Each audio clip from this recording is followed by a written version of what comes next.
Radio Libre en Périgord.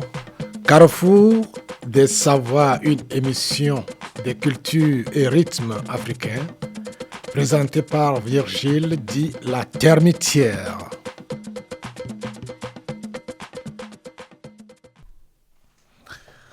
Chères Madame, Monsieur, auditeurs et auditrices de RLP, la radio que vous écoutez, nous sommes encore à notre émission Carrefour des Savoirs.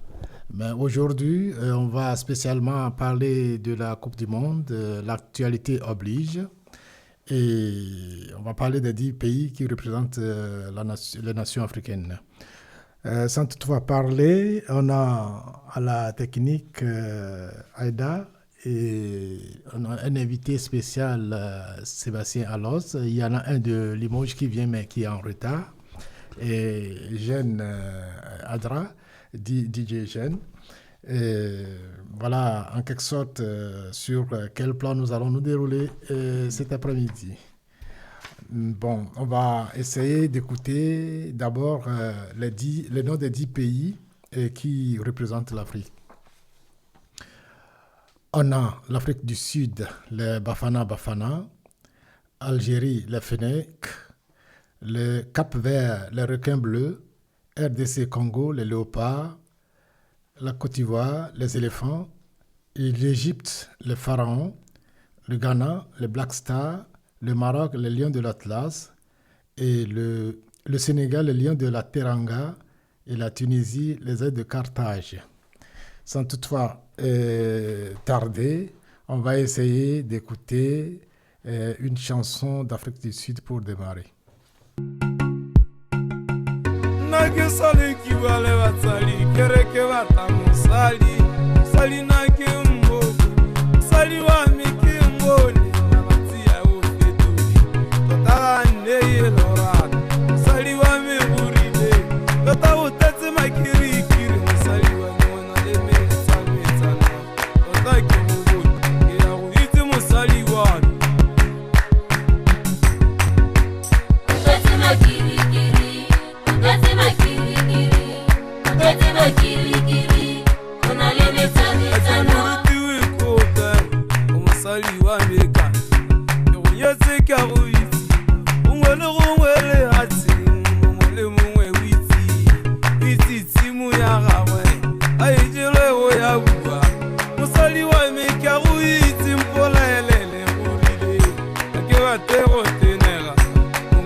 Sans toutefois parler, on va essayer d'avoir le mot d'ouverture de notre invité, Sébastien Alos. Bonjour.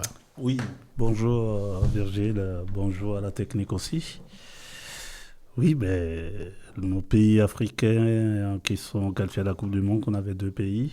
Du coup, là, on est sur les phases éliminatoires directes. Donc, les pays qui sont passés au deuxième tour, j'étais content d'avoir que l'Afrique s'est bien figuré parmi les pays au deuxième tour.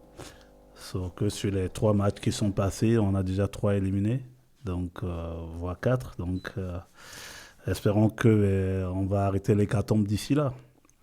Bon, sans toutefois vous faire revenir en arrière, pouvez-vous nous présenter qui est Sébastien Alos? Sébastien Alos est un ancien joueur international du Bénin qui aussi a joué dans les plus grands clubs du département comme Trélissac et Bergerac. Après avoir fait un petit tour chez les pros au stade Brestois 29.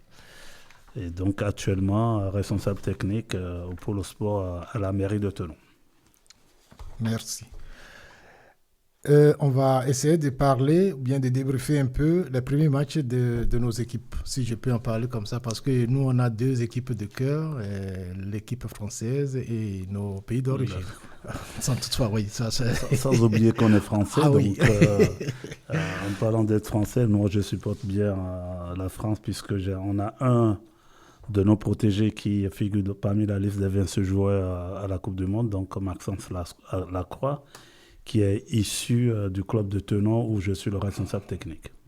Okay. Bon, le premier match du Maroc, le Maroc-Brésil 1-1. Et on va essayer de les ramasser un tout petit peu. Et la Belgique et l'Égypte 1-1, match nul aussi. Le Sénégal, la France 3-1 en faveur de la France. La Côte d'Ivoire et l'Équateur 1-0 en faveur de la Côte d'Ivoire. Et le Mexique et l'Afrique du Sud 2 pour le Mexique, 0 pour l'Afrique du Sud. Argentine-Algérie 3-0 et 3 pour l'Argentine et 0 pour l'Algérie. Le Ghana et le Panama 1-0. Le Portugal et la RD Congo 1-1. L'Espagne et le Cap-Vert 0-0. La Suède et la Tunisie 5-1. Et de la première réalisation, quels sont les diagnostics ou bien l'entame de la compétition? Comment tu as vu nos équipes africaines? Nos équipes africaines se sont bien comportées au niveau du jeu parce que la plupart qui sont qualifiés, je pense que s'ils sont là, ce n'est pas des petites équipes, c'est des équipes qui méritent vraiment, qui ont un haut niveau de football. Ça se voit par rapport au jeu pratiqué contre les équipes du renommée mondial. Oui. On peut dire que la RDC a tenu tête quand même à l'équipe portugaise. Donc voilà. Et quand vous avez le Sénégal a perdu contre la France 3-1, ils ont quand même réussi à amener la France, à faire douter la France. Oui. Et puis voilà, mais on a d'autres pays, le Ghana qui a fait forte impression, mais j'oublie pas la Côte d'Ivoire qui m'a beaucoup plu sur l'ensemble des pays de l'Afrique. Mais je pense qu'on a quand même des pays qui iront plus loin comme le Maroc et peut-être le Ghana parce qu'ils ont leur deuxième tour à demain. Donc oui. Je pense qu'on peut quand même faire confiance à nos équipes qui sont encore en cours parce qu'il y a quand même du beau football. Merci. On va aller en Algérie pour écouter un peu les Tigritoises. Merci.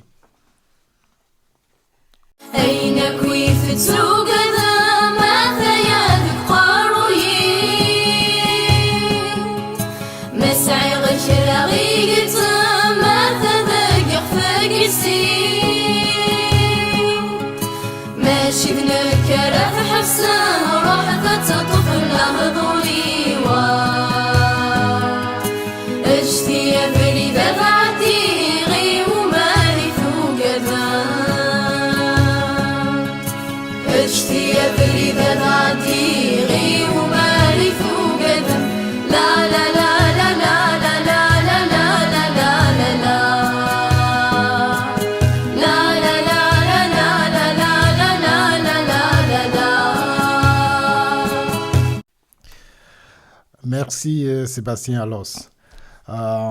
Malgré qu'on est un peu en retard pour cette émission, parce que certains auditrices et auditeurs ont demandé à ce qu'on parle des équipes qui représentent l'Afrique. La deuxième et la troisième journée, on a vu que sur le tableau, nos pays, nos représentants ont fait bonne mine et on avait 9 équipes sur 10 qui étaient sorties en 16e de finale. Bon, vu l'aspect du football africain aujourd'hui, qu'est-ce que tu penses? Est-ce qu'il y a certains entraîneurs expatriés, des entraîneurs locaux qui tiennent des équipes qui donnent une bonne impression sur le terrain? En tant que technicien, qu'est-ce que tu peux nous dire de ça? Oui, on a quand même quelques entraîneurs locaux qui ont fait bonne impression. On va parler du Sénégal. Le coach du Sénégal a bien tenu son groupe. Malheureusement, j'étais déçu pour hier parce qu'il menait 2-0. jusqu'à la 85e. Et finalement, ils perdent 3-2 à la 125e minute. Donc, malheureusement, le football ne se joue que sur des détails. Parce que on a beau être bon, en dehors du terrain, on peut être bon, mais sur le terrain, il faut montrer jusqu'au bout. Le football, comme on dit, c'est quand on fait 90 minutes, c'est 90 plus 5. Il faut tenir. Mais dès qu'on baisse le bras, on se fait punir rapidement. Donc c'est le cas de notre football aujourd'hui. Les pays africains, ils sont constants sur un certain temps, alors que le football, ça se joue sur 2 fois 80, 2 fois 45. Et nous, on ne joue que 85 minutes. Et dans les 85 minutes, il n'y a pas que le Sénégal. Il y a aussi la Côte d'Ivoire qui s'est fait punir à la dernière minute. Même chose. Malheureusement, il faut que nos coachs amènent nos équipes à aller encore plus loin parce que rien n'est gagné d'avance. Parce que quand on parle de football, ce n'est pas que sur le papier on est bon, mais sur le terrain, ça se joue sur le terrain. Mais je pense qu'on a montré quand même un autre visage de l'Afrique aujourd'hui, que le football, on a appris à jouer dans les rues. Et aujourd'hui, on est sur des bons terrains et on montre ce qu'on sait faire malgré notre pauvreté de football, le football pauvre en Afrique. Et aujourd'hui, la plupart des joueurs sont quand même des joueurs de haut niveau. Et ceux qui sont présents à la Coupe du Monde, les joueurs comme le staff, je pense que la formation a été de haute qualité. Monsieur Sébastien Lost, en tant que technicien, formateur, quels sont des conseils à donner au staff à l'avenir pour les équipes africaines? Est-ce qu'on a des conseils à donner au staff? Le staff, ils connaissent leur rôle. Ils ont tous leur rôle. Ils connaissent. Peut-être que j'ai mal formulé ma question. Selon toi, si dans l'équipe, je vais parler dans le staff technique de chaque équipe, comment se déroule, l'entraîneur seul peut prendre des décisions, ou bien son agent, ou bien le préparateur physique a aussi son mot à dire. Si on arrive à un moment où le match est en train de trébucher, qui sont ceux qui pourraient donner des conseils, aller dire à l'entraîneur qu'on peut faire telle chose? C'est pour ça qu'il y a un staff technique. Le staff technique est là pour préparer, pour voir autour du terrain. Le coach, il voit ce qui se passe. Le coach, il est là pour prendre des décisions. Mais le staff, c'est-à-dire le coach des attaquants, le coach des défenseurs, le coach du gardien, doit lui faire donner des signes qui montrent que son équipe est en train de sombrer. Alors, est-ce qu'on peut toucher telle zone, telle zone, telle zone?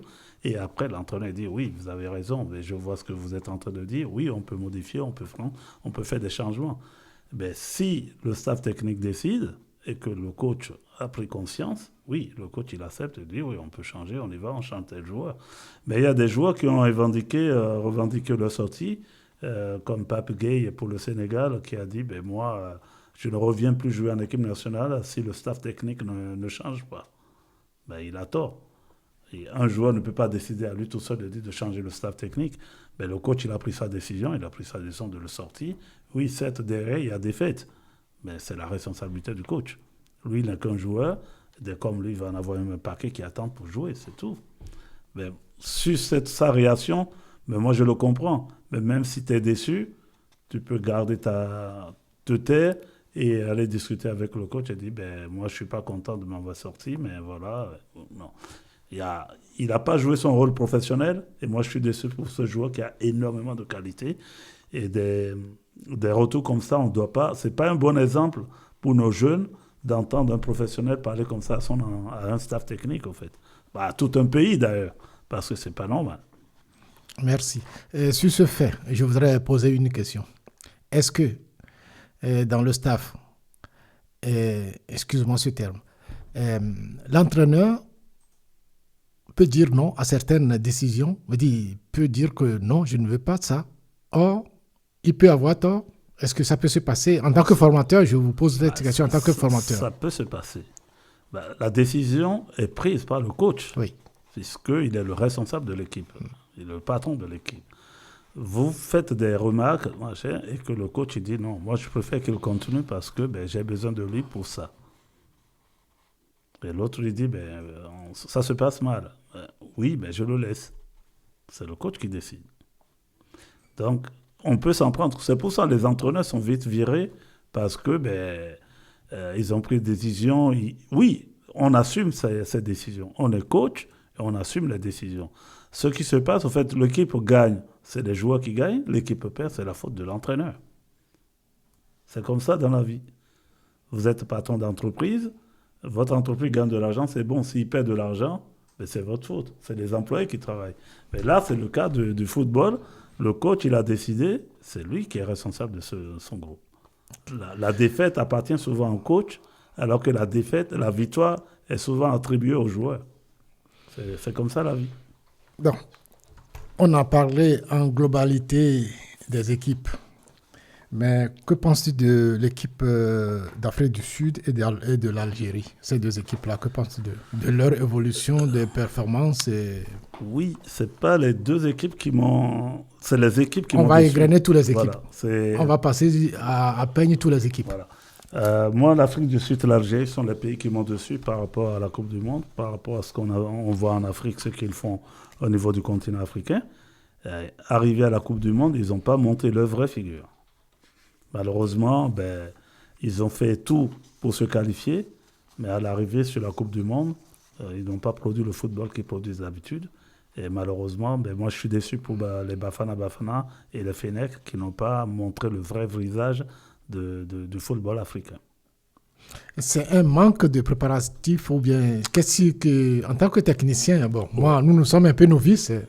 Qu'est-ce qui peut faire qu'une équipe qui a son renom et arrive à une grande compétition comme ça et cool? Il peut y avoir plusieurs facteurs. La cohésion du groupe. Peut-être qu'ils n'ont pas eu le temps de se retrouver tous ensemble pour préparer les phases finales. L'Algérie, je pense qu'à mon avis, il y a eu beaucoup d'ego dans l'équipe algérienne parce que c'est des joueurs qui jouent dans les plus grands clubs au niveau des grands clubs européens. Oui. Quand tu vois ça, tu te dis c'est une équipe qui va tenir la route. Mais on a beau avoir les meilleurs joueurs du monde. S'il y a l'individualité, ça ne peut pas marcher. Donc, c'est pour ça que ça s'appelle une équipe. Une équipe, c'est tout le monde ensemble. Du gardien, du staff, jusqu'au joueur, au président de la Fédé, à tout le monde. Donc, c'est une équipe, une cohésion, ça se travaille en groupe. Je ne vais pas donner l'exemple aujourd'hui quand tu vois l'équipe de France aujourd'hui, quand tu les vois dans l'avion, ils ont tous le sourire, ils chantent, ils dansent. À l'Algérie, ça n'a pas été la même chose. La cohésion, c'est des vestiaires jusqu'au terrain. Et là, aujourd'hui, ils ont payé leur manque de cohésion, ils ont payé leur manque de travail collectif. L'Afrique du Sud, c'est pareil. Mais malheureusement, c'est des équipes qui ont payé cher leur qualification et qui n'iront pas plus loin où ils sont aujourd'hui. Merci. On va écouter une chanson de le Cap-Vert. Bulimondo Financio Best. Je ne suis pas bien en espagnol, je ne sais pas si c'est...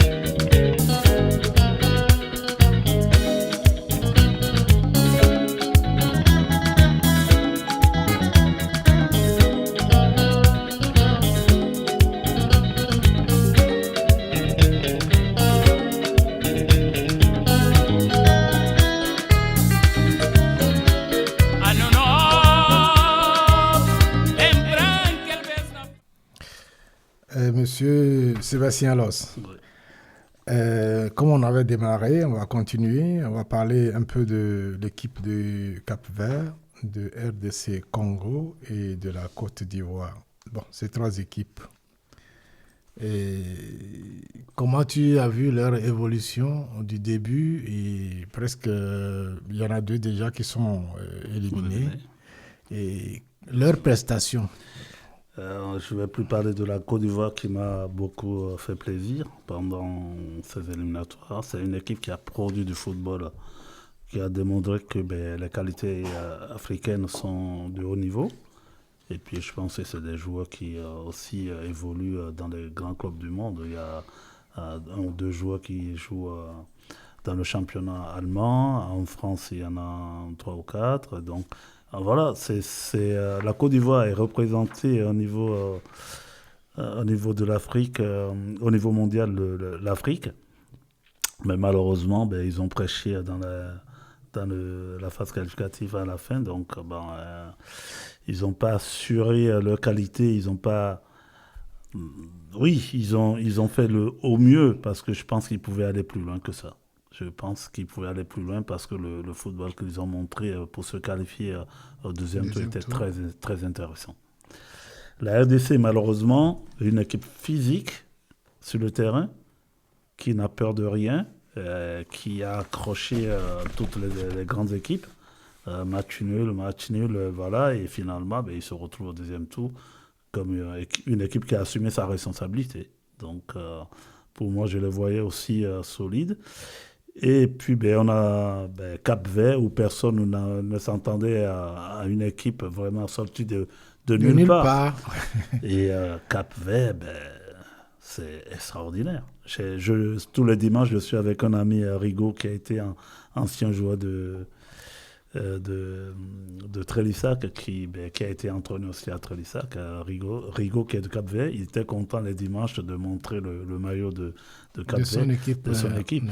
Ben, c'est une fierté de voir le plus petit pays de l'Afrique, du continent africain, se qualifier à une Coupe du Monde. Ça, c'est extraordinaire. Et je pense que là, c'est ce soir qu'ils vont essayer de voir si Lionel Messi est vraiment costaud. Voilà. On va essayer de voir. L'histoire de la Cap-Vert, c'est que leur gardien a 40 ans et il joue à D2. Oui. Il a été élu meilleur gardien du dernier match. Meilleur joueur d'ailleurs du dernier match, et c'est magnifique parce qu'il a sorti pratiquement tous les buts qu'il devait avoir. Il a tout sorti. Je pense que sa maman même a eu l'autorisation de venir le voir, donc c'est magnifique, c'est extraordinaire. Et ce gars qui ne doit plus rien au football a quand même montré qu'à 40 ans, on peut encore faire des choses magnifiques sur un terrain.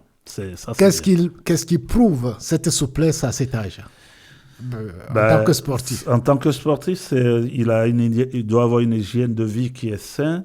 Il doit se préparer physiquement tout le temps. Ça se voit. Ceux qui ont 40 ans, vous avez Cristiano, vous avez Messi. Oui, c'est des joueurs qui, à la base, ont travaillé pour et qui continuent sur ce qui... Il y a Modric aussi qui est... Oui, il y a Modric de Croatie. Qui part à la retraite. Il s'est fait éliminer, je pense. Oui, par Cristiano hier, il y a eu l'image... Cristiano est venu le consolider. C'est pour ça que c'est émouvant, le football. Le sport, à la base, est émouvant quand il y a ces petites touches, ces petites choses qui arrivent à la fin. C'est extraordinaire, ça donne beaucoup d'émotions. Le sport donne beaucoup d'émotions et le football en fait partie. Et oui, Cap-Vert, moi je leur tire chapeau, même s'ils ne réussissent pas à sortir l'Argentine. Moi, je pense qu'ils ont fait un bon parcours. Oui. Parmi les pays africains où on ne donnait pas plus où je mettais l'Algérie, machin, tout ça en haut. Ils nous ont surpris. Le Cap-Vert mérite ce qui lui arrive. Et même s'il ne continue pas la route, la finesse sur le terrain aussi, ça se voit qu'ils se sont vraiment préparés pour venir surprendre le monde. Tout à fait. Et c'est pour ça que je dis que l'Algérie n'a pas bien préparé sa Coupe du Monde et que le Cap-Vert, tant mieux, c'est bien de voir des beaux pays montrer un beau visage du football africain. Merci. On va faire une petite pause en écoutant Bakongo Moto du RDC Congo.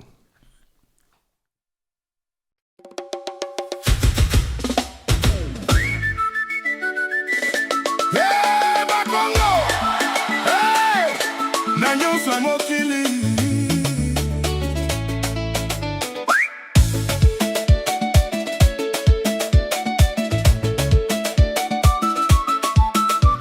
Bakongo, bina moto ya mabele, moto nzoto, moto ya mitema.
continuons toujours. Et merci beaucoup, Aïda, qui, malgré cette chaleur, est là pour nous aider à donner le plaisir aux auditrices et aux auditeurs. Je pense qu'il fait moins chaud aujourd'hui, quand même. Oui. On est passé de 42 à 30. C'est pas mal. Bon, on va aller chez les pharaons. Les pharaons d'Égypte. Et de chez les pharaons, on va aller au Ghana, à Accra. Et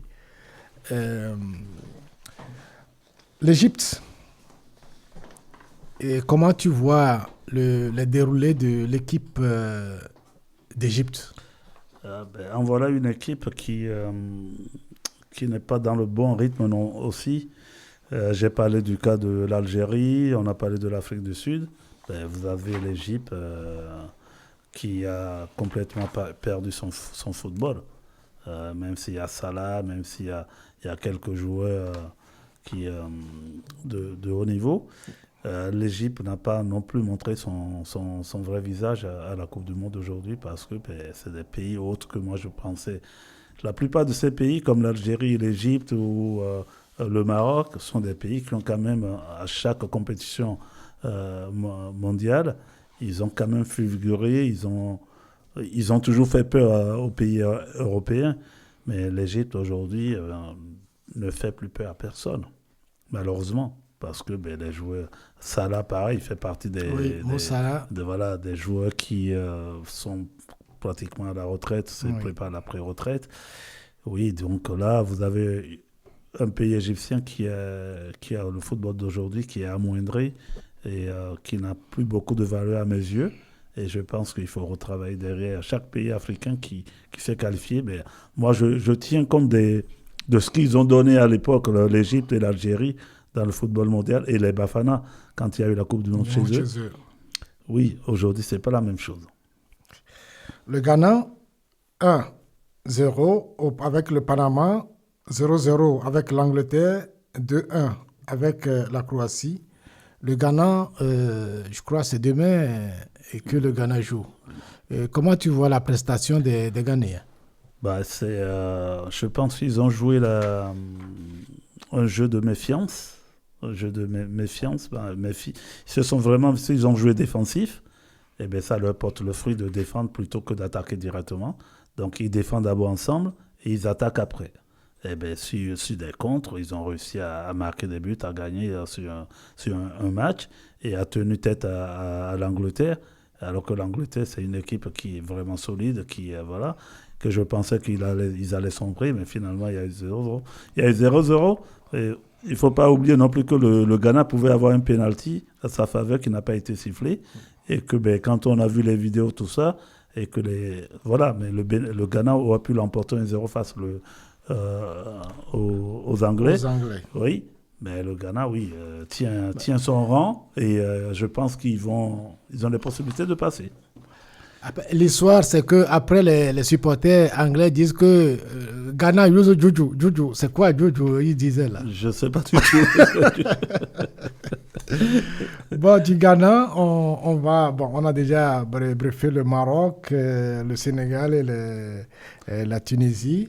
Ces trois pays, tu nous avais déjà donné ton idée sur le Maroc. On n'a pas parlé du Maroc, on a parlé de l'Égypte. L'Égypte, oui. Ok. Le Maroc, comment tu vois l'équipe du Maroc? Comment c'est le Maroc, c'est les Lions de l'Atlas. Les Lions de l'Atlas. Oui. Voilà une équipe où je me dis, ils ont été à finale de la Coupe d'Afrique. Oui. Où on les a redonné la coupe parce qu'il y a eu vice de procédure. Voilà. Là, je pense qu'il y a un pays qui sort de l'ordinaire, un pays qui a les moyens d'aller titiller les grands et qui, je pense, peut accéder même à la demi-finale parce qu'ils ont peur de rien. Ils ont les meilleurs joueurs mondiaux. Donc, je pense que oui, le Maroc, on peut compter sur le Maroc pour aller au bout de cette Coupe du Monde. Non. Je crois qu'on a déjà parlé de la Tunisie. Non plus, mais la Tunisie, je prends la Tunisie, je prends l'Égypte, je prends l'Algérie. C'est les pays qui m'ont pas satisfait au niveau de la Coupe du Monde. Okay. On va faire une petite pause en écoutant Coup de marteau de la Côte d'Ivoire. La Côte d'Ivoire, inspirante terre d'hospitalité, reçoit l'Afrique. Jour de fête. C'est quoi? Et vous savez? Nombile, Tibi, Yalala, Ibrahim Sama Diabaté. Ça joue les fêtes sur la démarche. Youpi, youpi, youpi,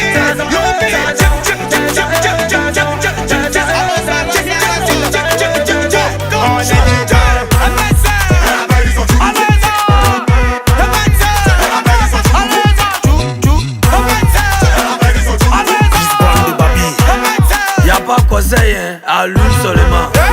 Qui ça balèze? Coup du matos. Descends, coup du matos. Descends, coup du marais. Coup du matos, c'est coup du matos. C'est fort. Tu fais ça pourquoi? Y'a un coup de pied dedans. Hommage à toi, président Douk Saga. Venez danser. Mr. Komoé. La Côte d'Ivoire reçoit l'Afrique, ça va chauffer. Yancy Le Pen. On fait ça, mais on t'envole. Ici, c'est la journée de carré. Lui qui néglige les barres. Coup du matos. Regardez comment on maîtrise le vrai. Tous les corps sont levés. Africains, on est les dieux. On est toujours debout, on n'est jamais fait. Maggie Dola de Los Angeles. Junior Dollar. Marco Dialito. Trésor M13.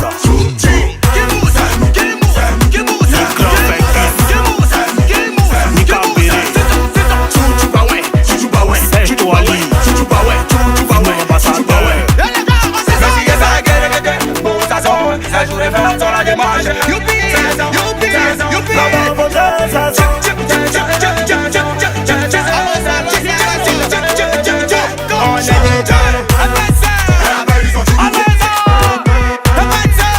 Mon président extracteur. Adi pour le milliardaire. Si t'es fatigué, faut jouer, nous on est là. Qui ça balèze? Coup du matos. Et puis Farhan André. Descends, coup du matos. Koé Loba. Descends, coup du marais. Coup du matos, c'est coup du matos. Poupi Papillon. Oh Yala. Ibezo. Consti de Genève. Habo. Momo Ayek. شرفت على بلد البيا. Lucas l'infalsifiable. Emeric Poidjo le ballon d'or. Y'a pas état d'esprit, hein. On est venu pour gagner. Monsieur Sébastien Lance, on continue toujours. Là, on finit les 16e de finale et il y a 3 pays qui n'ont pas encore joué. Égypte, Australie, Colombie, Ghana, Argentine, Cap-Vert. Bon, passons par le premier. Australie, Égypte. Quel pronostic ou bien que pense de ce match?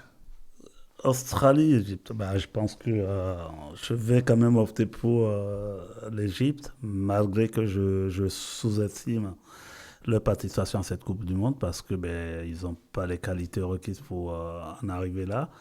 Oui, ils sont allés à la Coupe du Monde, mais ils n'ont pas démontré vraiment leur niveau de football qu'on a connu à l'époque. S'il fait passer. En tout cas, ils ont les possibilités de passer. Okay. De l'Égypte, nous allons vers la Colombie et le Ghana qui se jouent aussi demain. Oui. Ghana, comme j'ai dit tout à l'heure, c'est une équipe qui défend beaucoup et qui se projette avec un jeu rapide vers l'avant. Oui, pourquoi pas, parce que la Colombie ne fait pas peur aux Ghanéens, même s'ils ont le meilleur défenseur central du PSG qui joue, je crois que Pacho, il est en défense centrale, il est de Colombie, je pense. Oui. Tu vois. Et oui, je pense que je vais aussi dire que le Ghana, pour moi, a les possibilités d'aller au bout, parce que les Colombiens, ils se sont qualifiés que sur le dernier match du troisième tour, parce que le premier match, ils l'ont perdu, et ils ont fait 0-0, et après, finalement, ils ont gagné à la dernière seconde sur le troisième match pour se qualifier. Ghana reste une équipe favorite pour moi. Bon, vu avec l'œil de technicien, vu le vestiaire du Ghana, est-ce que dehors, est-ce qu'il y a l'ambiance, ce que demande le football pour rester ensemble comme le fait l'équipe de France? Est-ce que vu de loin, tu vois cette ambiance? Ghana, ce côté festif du football, ils ont toujours procédé la même chose chaque année quand ils sont dans les phases éliminatoires de football. Ils ont toujours le grosse caisse de musique, machin, donc ils chantent, ils dansent. Ben, c'est ça qui fait qu'il y a une cohésion. Il y a l'harmonie ensemble de tout le monde, du groupe. Vous avez un joueur, un binationaux qui joue, mais c'est le frère de William qui, voilà. Il rentre dans le cocon des Ghanéens, il fait comme eux. Le capitaine, donc l'ancien joueur de Marseille qui est capitaine du Ghana, il amène tout le monde ensemble, il communique. C'est un ensemble qui fait cette équipe de Ghana. C'est la joie de vivre, la joie de jouer. Et quand vous avez la joie de vivre en dehors du foot, mais quand vous vous retrouvez sur un terrain, vous communiquez ensemble. C'est ça qui est beau dans le football. Et pour faire une phase finale de Coupe du Monde, il faut l'harmonie, il faut la cohésion du groupe. Oui, ça c'est déterminant pour la suite, au fait. Radio Libre en Périgord.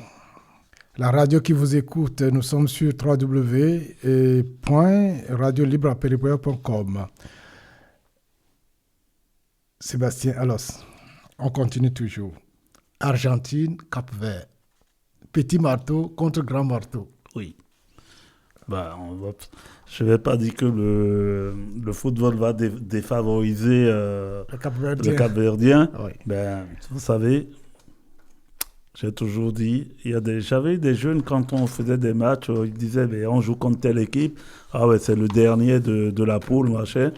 Et le dernier, oui, il faut aller jouer le dernier. Un match n'est jamais gagné tant que ça n'a pas été joué.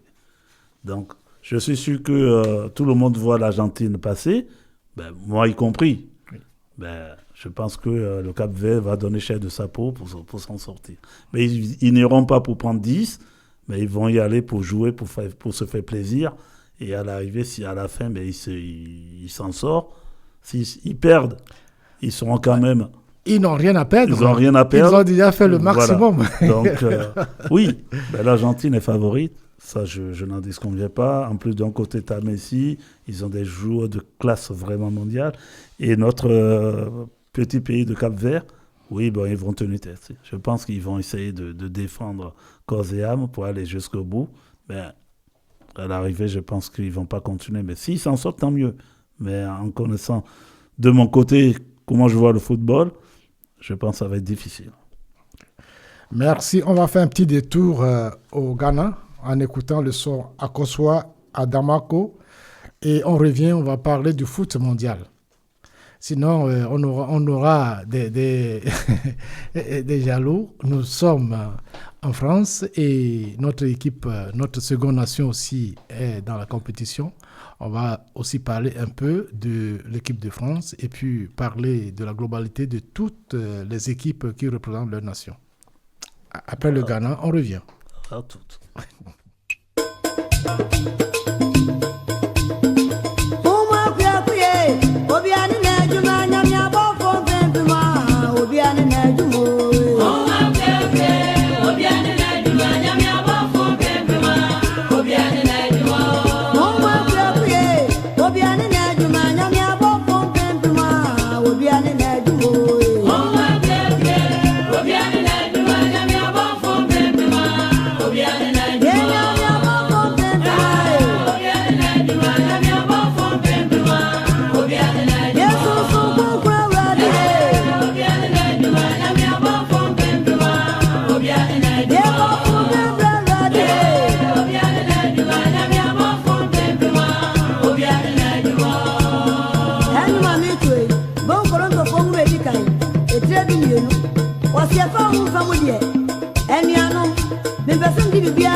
Mama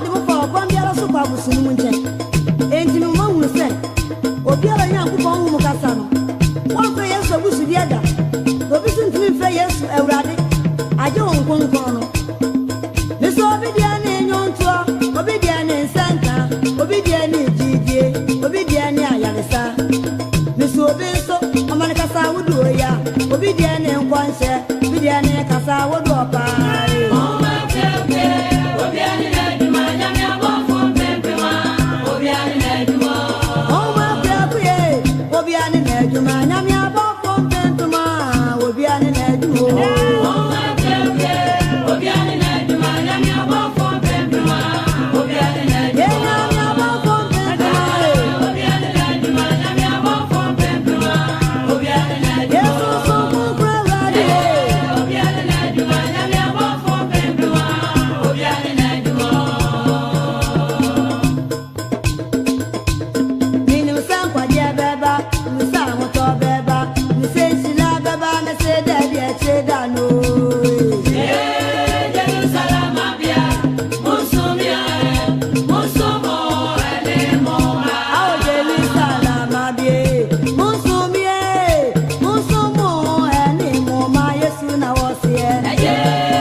Nous sommes de retour au studio et Eugène, l'ASADR est déjà arrivé et il se fait notre caméraman. Merci Eugène.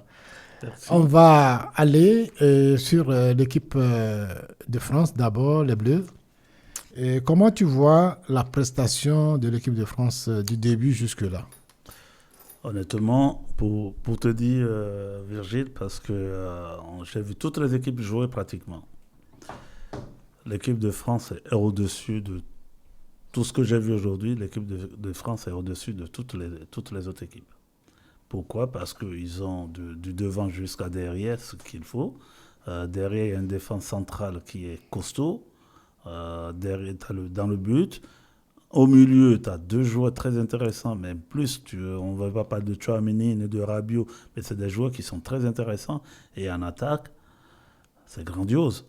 Les joueurs, tu as Olysée, tu as Mbappé, Dembélé, d'un côté, tu vas avoir Bakola ou Désiré Doué, mais tous les pays mondiaux rêvent d'avoir ces joueurs-là. Et c'est la France qui les a. Ben, la France ne peut s'estimer heureux d'avoir ces joueurs-là et de jouer cette Coupe du Monde. Je pense que aujourd'hui, c'est les favoris. Pourquoi? Parce qu'ils ont fait 3 matchs, 3 victoires, et 10 buts quasiment.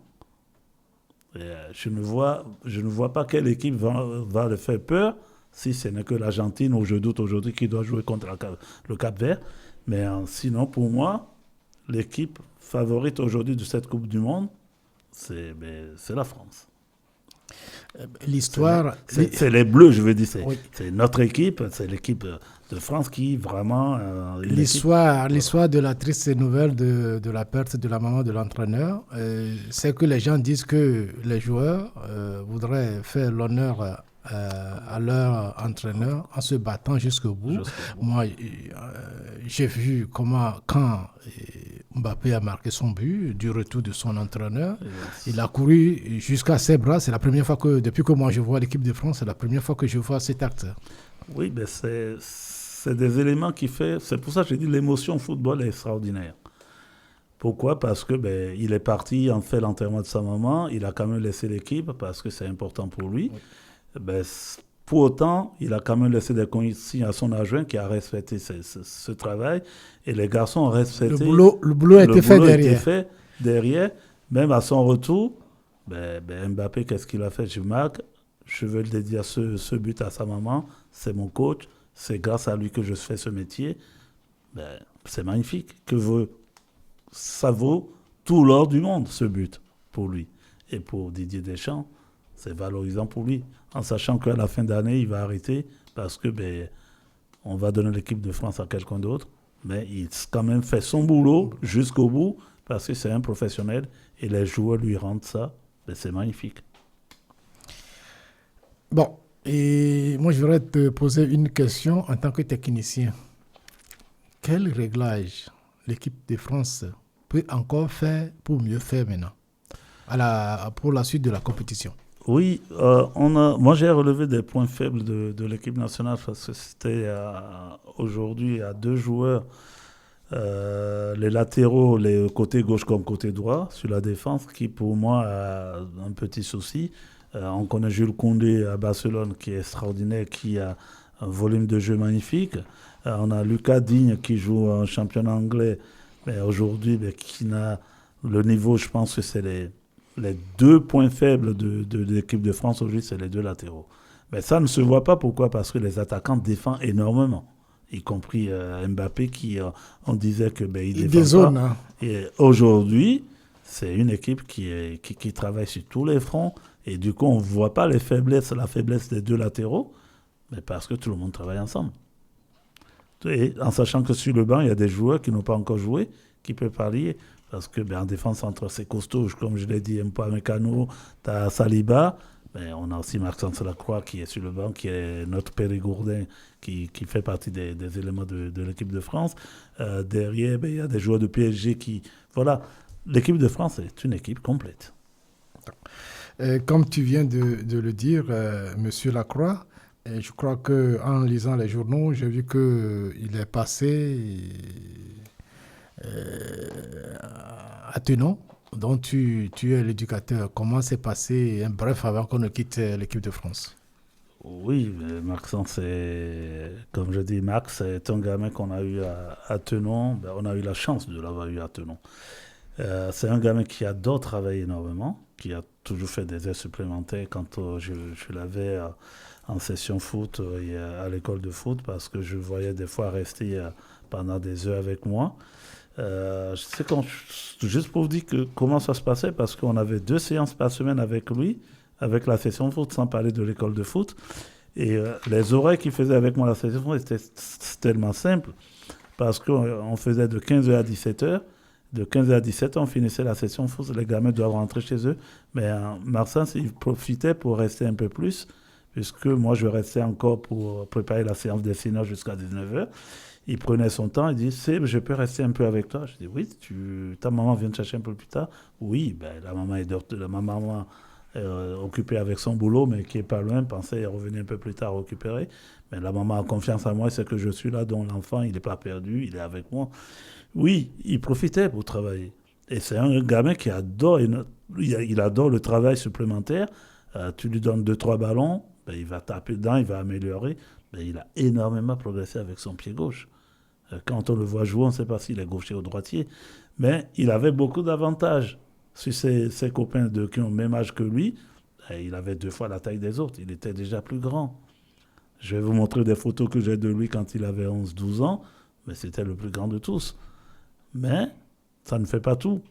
Mais sur ça, il a travaillé plus parce qu'il adore faire du travail supplémentaire. Ça se voit il y a 2 ans, je l'ai dit, quand il rentrait en vacances. On s'est vus tous les 2, on a discuté, on est allé sur le terrain, on a parlé du terrain.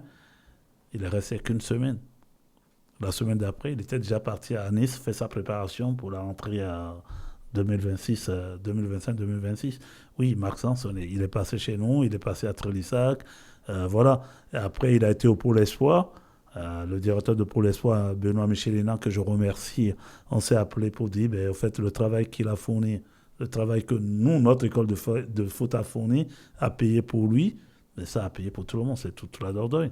Sans oublier les éducateurs qui l'ont eu avant, comme Philippe Rambaud, qui aujourd'hui se trouve un peu à Verroyan là-bas.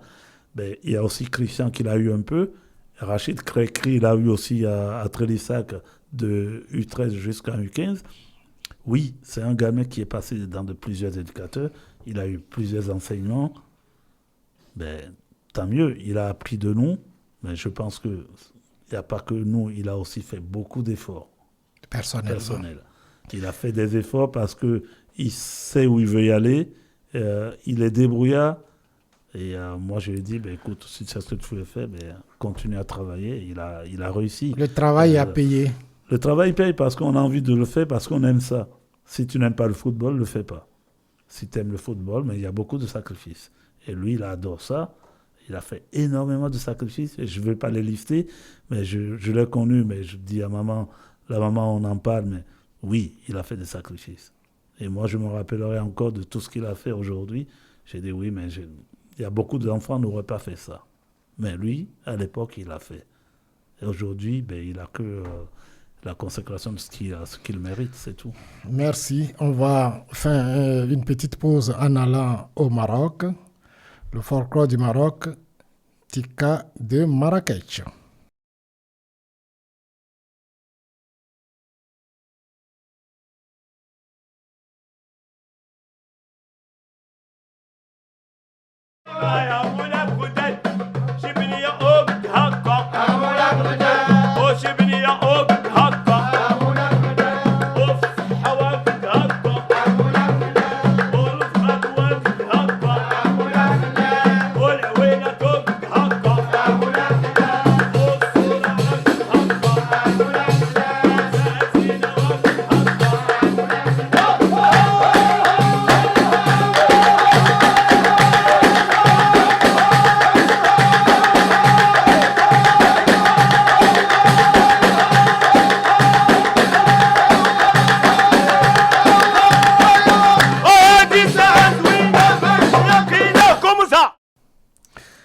Merci Aïda, merci DJ Gène, merci Sébastien Alos.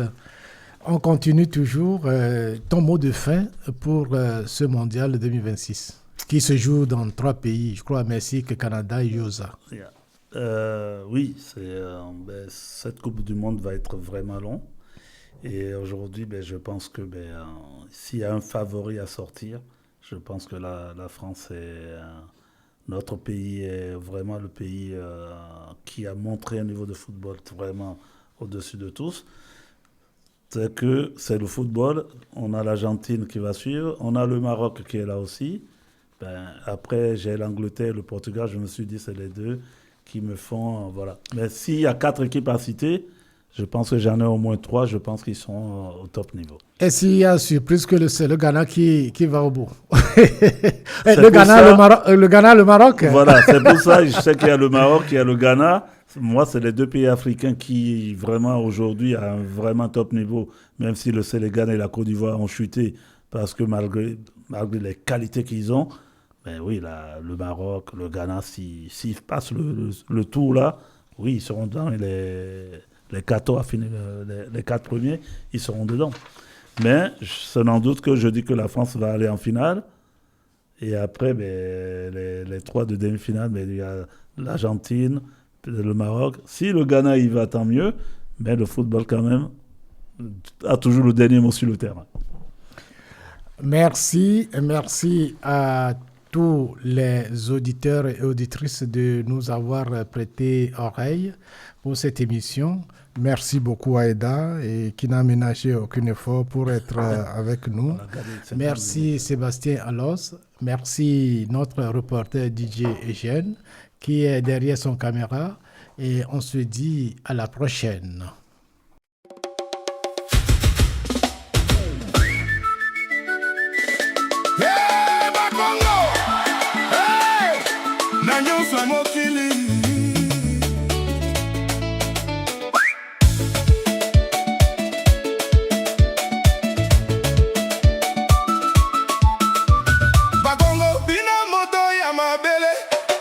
Moto nzoto, moto ya mitema, basilisi mabanga na mabina, bapesi mokili elengi ya lokumu, na Angola na Congo na Afrika, bato nyonso balingi ndenge bozali, tala ndenge bokotaka, na ngonga moko nyonso elamuka, sima na sima, likolo na likolo, mokili eyoka, motema ebeta, Congo fire fire moto moto moto moto ba Congo fire fire na mokili mobimba se ya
sepela bakongo na loboko ya likolo bidunde mboka ya mabina bakongo fire fire moto moto moto moto bakongo fire fire na mokili mobimba seya waka waka waka seya waka waka waka seya waka waka waka tobina tokende tokende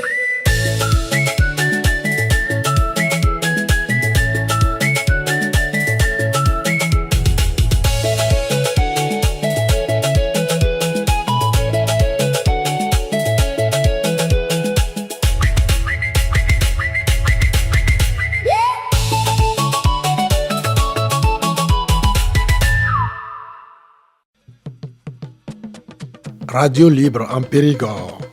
Carrefour des Savoirs, une émission des cultures et rythmes africains, présentée par Virgile dit la Termitière.